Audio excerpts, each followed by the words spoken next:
संवाद सुनाया।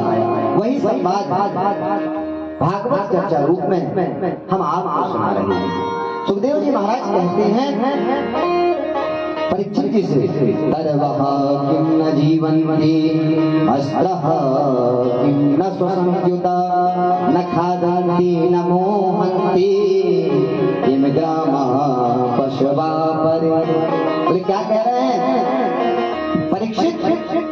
श्वास लेने को तो लोहार की धमकनी भी श्वास लिया गया, भोग भोगने को तो ये कुकर सुकर भी भोग भोगा करते हैं, बच्चे पैदा किया करते हैं और इधर से उधर डोला करते हैं, लेकिन उनमें और हम मनुष्यों में भेद क्या है? बोले क्या? बोले हम गोविंद का भजन कर सकते हैं, हम गोविंद को पुकार सकते हैं, हम सत्कर्म कर सकते हैं। बोले तरवः किं न जीवन्ति भक्षः किं न स्वसंयुता, रहने को तो पेड़ भी रहते हैं। बोले इस प्रकार से जब समझाया और क्या कहते हैं, स्वविडवरा होष्ट घरहि स्वसंयुतः पुरुषा पशु। बोले जो भगवान का यत् कर्ण अपने भगवान का भजन ना करता, सदमार्ग में ना चलता, जिसने अपने जीवन में भगवान का स्मरण ना किया हो, उसका जीवन किसके समान बताया? स्वविडवरा होष्ट घरहि। चार जानवरों से तुलना किया सुखदेव जी महाराज। क्या कह रहे हैं सुखदेव जी महाराज? सबसे पहले स्व अर्थात होता है कुत्ता। कुत्ता होता है ना, कुत्ता की क्या आदत होती है जानते हो? जिनके यहाँ पर कुत्ता हो वो जानते हो। बोले क्या हुआ? बोले कुत्ता पाल 2 रोटी खिलाया और दिमाग खराब हुआ,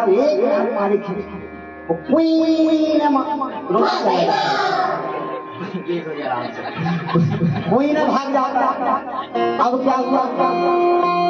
फिर दूसरे दिन फिर बुलाओ साहब तो करके तो कितना ही मारा हुआ, खूब कुचल दिया हुआ, लेकिन दूसरे दिन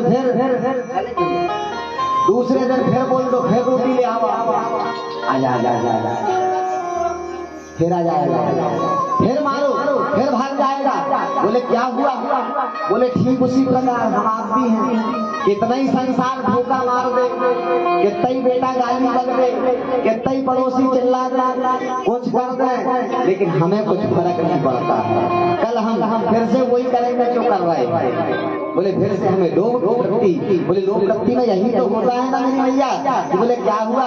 बोले आज अपमानित हुए, लेकिन कल फिर वहीं पहुंच गए। तो बोले ऐसे मनुष्यों को जब कुत्ता देखता है तो बोले ये सब कुत्ता ही योनि में मनुष्य शरीर तो मिल गया, हाथ पैर मिल गए हैं, लेकिन ये मनुष्य होते हुए भी कुत्ते के समान है। दूसरा क्या कहा? स्वविड बरा अर्थात सुअर। महाराज जी कैसे सुअर की तुलना कैसे कर रहा है इंसानों से? बोले मैं नहीं कर रहा हूँ, सुखदेव जी महाराज इस बात को कह रहे हैं। बोले क्या कहते हैं? बोले कैसे सुअर? कैसे? आपने देखा होगा सुअर कहाँ होता कि चढ़ता।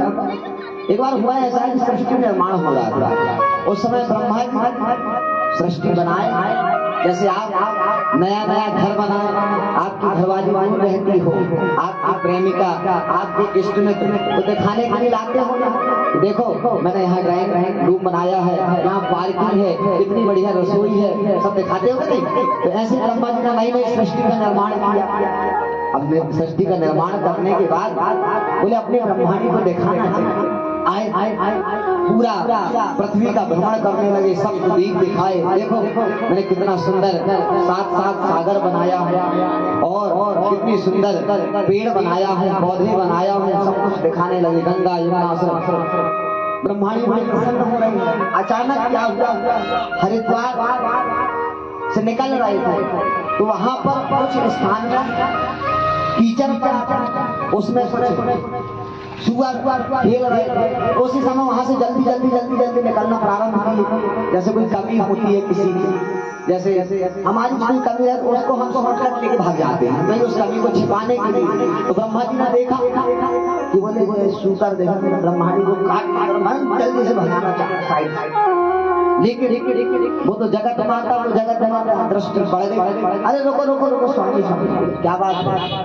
बोले ये सुगर, ये कौन बनाए हुए, क्या है ये? सुगर है। बोले सुगर? इनके साथ में आप कितना बड़ा अत्याचार कर रहे हैं। इनको रहने के लिए दिए तो कीचड़ में, खाने को दिए तो कीचड़ में। मैं जगत माता हूँ, मुझे मेरे ऊपर दया आ रही है, इनको हम ब्रह्मलोक लेके जाएंगे। अच्छा चलो पूछ लो नहीं से। गई ब्रह्माणी और सुअर से कहा, ए चलो सुअरों सभी अपना अपना बोरिया बिस्तर बांधो। बोले क्यों? बोले हम जगत माता ब्रह्माणी आपको स्वर्ग लोक ले जाना चाहती है। बोले प्रभु कहाँ? भैया क्या वहाँ पे क्या क्या विशेषता आपको स्वर्ग लोक? बोले वहाँ पर स्वच्छ वातावरण, सुंदर धरती, सुंदर पेड़ पौधे, सुंदर मनोरम वातावरण। तो सब सुअर तैयार हो गए, चलने लगे, सब अपना अपना बिस्तर बोरिया बांधे और माता ब्रह्माणी के साथ में चल पड़े। लेकिन क्या हुआ, एक सुअर पीछे पीछे बड़े धीरे धीरे आ रहा है। उससे पूछा ब्रह्माणी ने, अरे क्या बात है, क्यों चिंतित नजर? बोले भैया एक मिनट तो रुको, मेरी शंका का समाधान तो करो। बोले क्या शंका है? बोले भैया आपने बताया कि वहाँ मनोरम वातावरण, वहाँ सुंदर प्रकृति है, सब कुछ अच्छा अच्छा है, लेकिन एक बात बताओ। बोले क्या? वहाँ कीचड़ है क्या? नहीं, कीचड़ नाम का कोई चीज नहीं है वहाँ। सबरे के सबरे सुअर फिर से जाके कीचड़ में बोलते हैं हमें नहीं जाना। बोले वहाँ जब वहाँ कीचड़ ही नहीं है तो हम क्या करेंगे जाएंगे? तो बोले किसी प्रकार हमारी और आपकी वही पद्धति है मैया। यहाँ से हम कितना ही समझाते कि बोले सुबह उठ करके अपने माता पिता को प्रणाम किया करो, सद आचरण किया करो, झूठ मत बोला करो। लेकिन करेंगे क्या?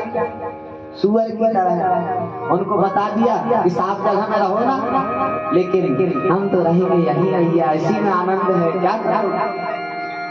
जब इस प्रकार से प्रकृति हमारी देखते हैं, सुअर समझ जाते हैं कि ये बन जरूर गए हैं इंसान, लेकिन भगवान ने मसीह सुअर की भर के भेजा है, मेमोरी सुअर की भर के भेजा है। तो अब सुधर जाओ भैया, समझ जाओ जाओ कौन सुअर है, कौन कौन क्या है, सुधरो। बोले फिर और कौन सा? ऊंट, तीसरा पशु। सुखदेव जी कहते हैं इस संसार में जो अभिलिप्त प्राणी है वो ऊंट से बढ़ के कोई नहीं। बोले कैसे? हमारे पास दो कौड़ी नहीं, लेकिन अभिमान इतना भरा हुआ है। महाराज गलत का कुर्ता पहन के चलेंगे, ये होना वो होना, और जेब में देखा जाए तो एक सिक्का ना मिले, फूटी कौड़ी ना मिले, लेकिन स्टाइल मारेंगे ऐसे जैसे अंबानी के बाद नहीं के नंबर लगता हो। इतना बड़ा अभिमान। जब इस प्रकार से अभिमानी को देखता है तो उसको भी यही लगता है कि मैं भी समझता था कि मेरे से ऊंचा कोई है ही नहीं। जब वो पहाड़ के नीचे आया तब लगा कि नहीं, पहाड़ भी मेरे से नीचे आए। जब इस प्रकार से देखते हैं हमें अभिमानी से युक्त, तो ऊंट भी बड़ा खुश होता है। अब तीसरा तीन हो गए ना, कौन कौन?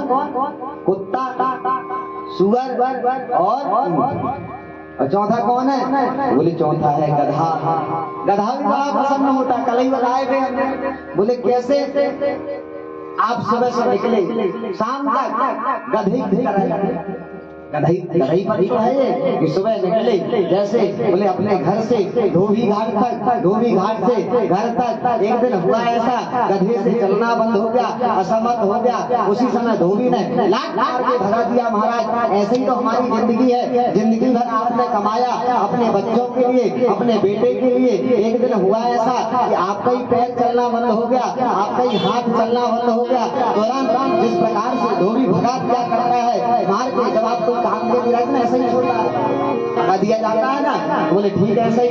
बोले सीधे वृद्धाश्रम दिखता है, बोले सीधे इनको वृद्धाश्रम में डाल दिया जाएगा। देखिए मैं वृद्ध आश्रमों का विरोध नहीं करता, लेकिन मैं ये चाहता कि जब हम इतने बड़े मंच में बैठे, इतनी बड़ी जनसंख्या, जन समुदाय हमें सुन रही है, तो उस पीठ से हमें व्यास से यह शिक्षा मिलना चाहिए कि बेटा अपनी माँ को वृद्ध आश्रम भेजे ही सीख तो ऐसी मिलना चाहिए कि बेटा अपनी माँ का पालन करे, अपने प्राणों से भी ज्यादा उसका संरक्षण करे। ये सीख कहाँ से मिलती है? बोले कहाँ? बोले सीधे वृंदावन जाओ और वृद्धाश्रम में ले जाकर छोड़ दो। मेरी मैया अपने बच्चों को, अपने बेटों को वृद्धाश्रम नाम का शब्द ही बिल्कुल विकल्प ही मत रखना उनके जीवन में। विकल्प नजर आता है तब तो बुद्धि भागती है उस तरफ कि इस रास्ते से नहीं तो इस रास्ते से चला जाए। वृद्धाश्रम गलत नहीं है, लेकिन एक दृष्टि से देखा जाए तो हमें समाज में ऐसी शिक्षा देना चाहिए कि बेटा अपने माता पिता को वृद्धाश्रम ले जाए ही ना, अपने प्राणों से ज्यादा अपनी माँ को प्यार करे, अपने पिता को प्रेम करे और उनका पालन पोषण करे। ये विकल्प हमारे समाज में होना ही नहीं चाहिए।